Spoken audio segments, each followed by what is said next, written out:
Hello students, welcome to my YouTube channel Brajesh writer. तो आप सभी का हमारे इस चैनल पर बहुत बहुत स्वागत है। और जो भी बच्चे या जो भी मेरे दोस्त जो मेरे इस चैनल पर नए हैं वो मेरे इस चैनल को लाइक, शेयर और सब्सक्राइब जरूर कीजिएगा, क्योंकि मैं हर एक वीडियो में कहता हूं कि आप लोग के सब्सक्राइब से मेरा हौसला बुलंद होता है और मैं मोटिवेट होता हूं कि नई वीडियो और आगे बना सकूं। तो इसीलिए आप लोग सब्सक्राइब करना ना भूलें। तो चलिए, ये क्लास जो है 12th के बच्चों का है। जो भी 10th के भी क्लास के जो भी बच्चे हैं वो भी इस क्लास को ले सकते हैं और 12th के जो है वो भी ले सकते हैं। तो अभी हमारा आर्टिकल्स चल रहा था। इससे पिछले वीडियो या पिछले जो मेरा क्लास हुआ था उसमें मैंने आर्टिकल्स और उसमें यूज ऑफ एन बता रहा था। तो उसमें मैंने इसका जो रूल्स होता है वो दो रूल्स मैंने बताया था। आज हमारा तीसरा और चौथा, और उसके बाद एक रूल और है शायद। तो चलिए पहले इसको हम देख लेते हैं, तीसरे और चौथे रूल्स को। तो हमारा तीसरा रूल क्या कहता है? वी यूज ए और an before an adjective in a noun phrase. तो देखिए, हम लोग ए और एन का यूज कब करेंगे? जब हमारा एडजेक्टिव हो तो उससे पहले हमको किसका यूज करना है? ए और एन का यूज करना है। तो चलिए हम थोड़ा सा एग्जांपल लिए हैं, 2-4 एग्जांपल लिए हैं। उस एग्जांपल के मदद से हम समझा रहे हैं कि ए का यूज कहाँ होगा और एन का यूज कहाँ होगा। हमारा पहला एग्जांपल है यहाँ, सी इज ए गुड गर्ल। वह एक अच्छी लड़की है। तो आप लोग थोड़ा सा बताइएगा कि इसमें एडजेक्टिव आपको कोई दिख रहा है कि नहीं दिख रहा है?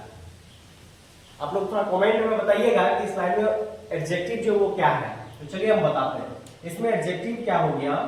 गुड हो गया। एडजेक्टिव आप लोग को पता होगा, जो नाउन या प्रोनाउन की विशेषता को बताता है उसे हम लोग एडजेक्टिव कहते हैं। तो यहाँ क्या हो रहा है? ये गर्ल क्या है? गर्ल नाउन है। तो इस नाउन की विशेषताओं को बता रहा है ये क्या? गुड। और गुड मतलब क्या होता है? अच्छा। यानी कि इस लाइन का मतलब क्या है? She is a good girl. She is a good girl. वह एक अच्छी लड़की है। वह कैसी लड़की है? वह एक अच्छी लड़की है। तो यहाँ गुड क्या है? एडजेक्टिव है। और मैंने क्या बताया है कि अभी एडजेक्टिव से पहले हम ए और एन का यूज करेंगे। तो चलिए, यहाँ गुड एडजेक्टिव है तो इससे पहले मैंने ए का यूज किया। ए का यूज क्यों किया है और एन का यूज क्यों नहीं किया है ये देखते हैं। एन का यूज इसीलिए नहीं किया है, मैंने बताया था इससे पहले रूल में कि अगर जो स्वर वर्ड हो हिंदी का, तो अगर उससे कोई शब्द स्टार्ट होता है तो उसमें हम लोग एन का यूज करेंगे। मगर इसमें ये तो ऑलरेडी जी कॉन्सोनेंट है और जी का इंग्लिश गो हमारा यहाँ क्या है? स्वर वर्ड तो है नहीं, ये क्या है? व्यंजन वर्ड है। तो इसीलिए मैंने इसमें किसका यूज किया है? ए का।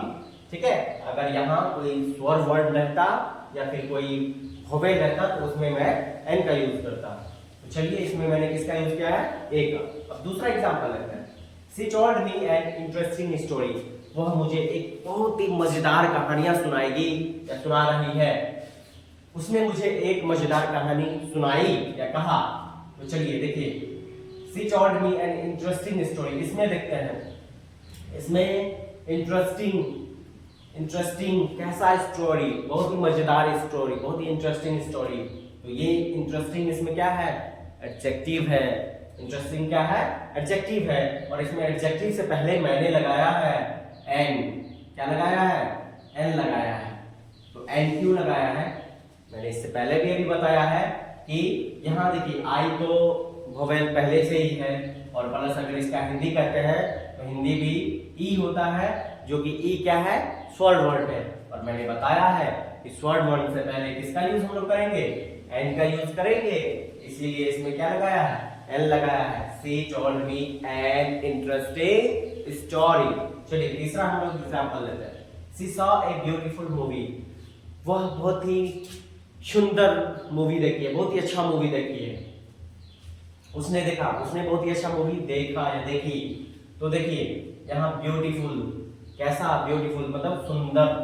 तो यहाँ ब्यूटीफुल हो गया आपको एडजेक्टिव, और एडजेक्टिव से पहले मैंने लगाया ए। क्यों? क्योंकि मैं बताया कि यहाँ ये बी तो ऑलरेडी कॉन्सोनेंट है ही, और प्लस बी का इंग्लिश हिंदी होता है, सॉरी बी का हिंदी होगा वो, और वो कहता है यहाँ व्यंजन। तो व्यंजन से पहले ए का यूज होगा। ठीक है, और स्वर से पहले एन का यूज होगा। ये चीज ध्यान में रखिएगा। चलिए ये तो तीसरा रूल है, तीसरा रूल तो कंप्लीट हो चुका है। अब बाकी है चौथा रूल।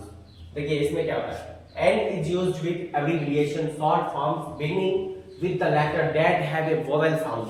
मतलब यहाँ क्या है कि जितने भी शॉर्ट फॉर्म होते हैं ना, शॉर्ट फॉर्म जैसे हम लोग किसी भी चीज का फुल फॉर्म लिखते हैं, एचडी हार्ड डिस्क है ना, एमपी, तो ये सब सीएम चीफ मिनिस्टर, तो ये इन सभी को शॉर्ट फॉर्म कहते हैं, जिसको एब्रिविएशन भी कहते हैं, एब्रिविएशन।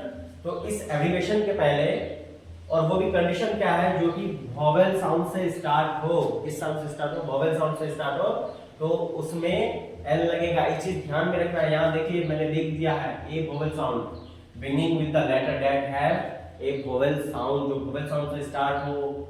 और हर एक एब्रिविएशन में आप एन का यूज नहीं कर सकते हैं, किसी में ए भी लगेगा। तो चलिए इसको देखते हैं। His father is an MP, उसके पिता क्या है, एमपी है।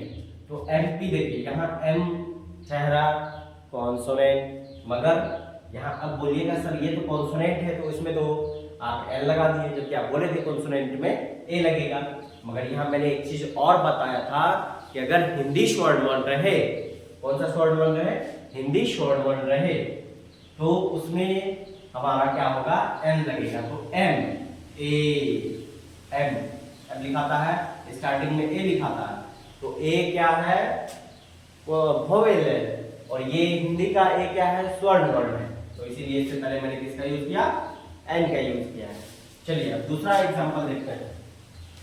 ही इज एन आर रॉय। अब इसमें देखिए एन, यहाँ एन तो ये तो कॉन्सोनेंट है, बट हिंदी का ये क्या है, स्वर्ण वर्ण है। और स्वर्ण वर्ण से पहले मैंने बताया है, स्वर्ण वर्ण से पहले क्या लगेगा, एन का यूज लगेगा, इसलिए मैंने किसमें लगाया है, एन लगाया है। अब आप लोग आंख बंद करके ये नहीं कह दीजिएगा सर आप तो बोले थे शॉर्ट फॉर्म में क्या लगेगा, एन लगेगा। वहां कंडीशन मैंने रखा है, ऐसा शॉर्ट फॉर्म जो कि वोवेल से स्टार्ट हो, किससे स्टार्ट हो, वोवेल से स्टार्ट हो, तो उसमें तब जाके क्या लगेगा, एल लगेगा।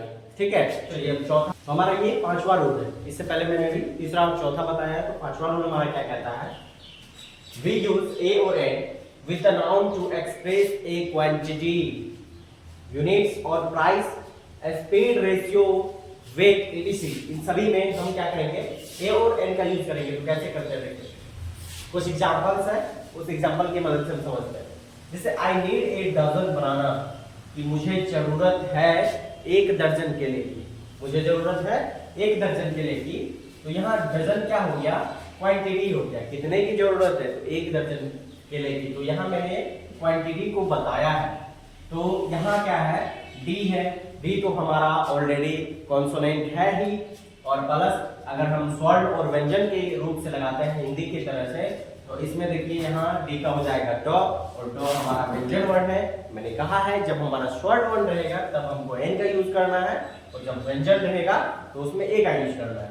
ये हमारा व्यंजन वर्ण भी है, और प्लस डी हमारा कॉन्सोनेंट भी है, इसलिए मैंने इसमें ए का यूज किया है। चलिए आगे देखते हैं। I need bye a couple of books, मुझे एक जोड़े बुक्स की जरूरत है। कितने जोड़े, एक जोड़े बुक्स की जरूरत है। यहाँ भी मैंने क्वांटिटी को बताया है। और यहाँ क्या है, सी, तो सी क्या है, सी हमारा यहाँ कॉन्सोनेंट है, और अगर हम हिंदी भी लिखते हैं तो होता है सौ। ठीक है, और सौ जो कि व्यंजन वर्ण है, तो यहाँ ये व्यंजन वर्ण भी है और प्लस कॉन्सोनेंट भी है, इसीलिए मैंने इसमें ए का यूज किया है।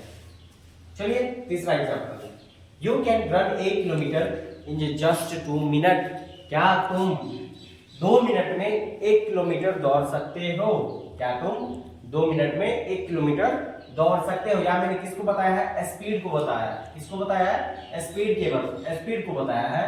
तो यहाँ देखिए किलोमीटर, किलोमीटर जो है ये हमारा यूनिट भी है।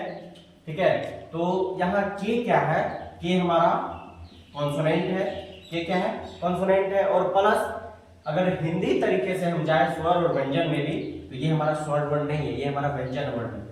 ये का हो जाता है क हिंदी, तो क हमारा व्यंजन वर्ण है, इसीलिए मैंने इसमें क्या यूज किया है, ए यूज किया है।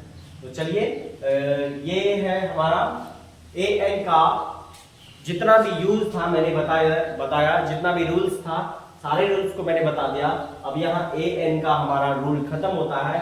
कल हम अपने क्लास में यूज ऑफ द स्टार्ट करेंगे और बिल्कुल अच्छी तरीके से पढ़ेंगे, पूरा बारीकी से मैं बताऊंगा, एक एक पॉइंट ऑफ व्यू को देखते हुए मैं यूज ऑफ द को बताऊंगा।